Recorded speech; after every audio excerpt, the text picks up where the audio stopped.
រៀនអានកំណាព្យសត្វត្រីក្នុងត្រើងសមុទ្រធំធេងគង់តែមានកោះដំណាំលូតលាស់គង់ទាស់នឹងស្មៅជីវិតរស់នៅគង់ត្រូវកម្ដៅរូបកាយសខ្មៅគង់ចាស់ជរាទាសរសើរមន់ថាគ្រាន់បើណាស់ចិត្តភ្លឺដឹងច្បាស់រងាវដាស់គ្នាពេលមានជំនន់មន់សរសើរទាថាជន់លេចធ្លាទាចេះហែលទឹកសរសើរនិន្ទាពិតជាខ្យល់មាត់ទាមន់ធំធាត់ប្រកបឥតនឹកថាគេសម្លាប់ពេលល្ងាចឬព្រឹក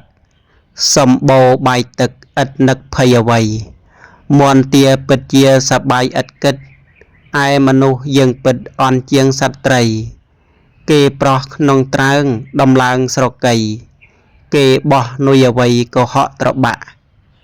ឥតដឹងខ្លួនរស់ព្រោះគេប្រោះຕົកធ្វើមហូបច្រើនមុខຕົកលក់យកប្រាក់ឯមនុស្សស្លាប់ពិតឥតបានលុយកាក់បើមានយុស័ករឹតតែអស់ច្រើននិពន្ធដោយឧបាសកគុយសុធនសៀវភៅកតិធម៌ទំព័រ139ចិត្តប្រេះស្រាំអរុណរះរេទុនទេរស្មីបាំងនឹងផែនដីបីដូចរលត់គេថាអរុណរៀបអស់ស្ដង្គត់ពាក្យគេសន្មត់ប្រកបធម្មតា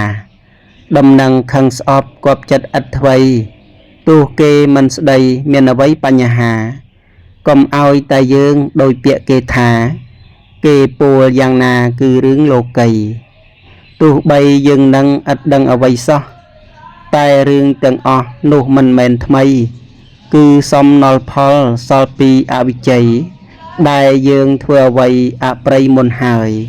ត្រូវធ្លាក់នរករាប់ច្រើនវេលាសេះសល់កម្មពៀនោះខ្លះនៅឡើយឥឡូវបានគេមកជួយបង្ហើយទ្រាំទៅបើហើយទ្រាំឲ្យអស់កម្មចិត្តខឹងស្អប់ឆ្មើងកើតឡើងព្រោះលឺដឹងហើយចិត្តឈឺឬចិត្តចងចាំសំដីចុងក្រោយឲ្យចិត្តប្រេះស្រាំប្រេះហើយរោគថ្នាំរាប់ឆ្នាំមិនត្រូវនិពន្ធដោយឧបាសកគុយសុធនសៀវភៅកតិធម៌ទំព័រ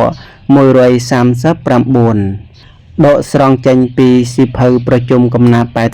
80សពទានังធម្មទានังជានិតិធម្មទានរមែងឈ្នះអស់ទានទាំងពួងសូមអនុមោទនា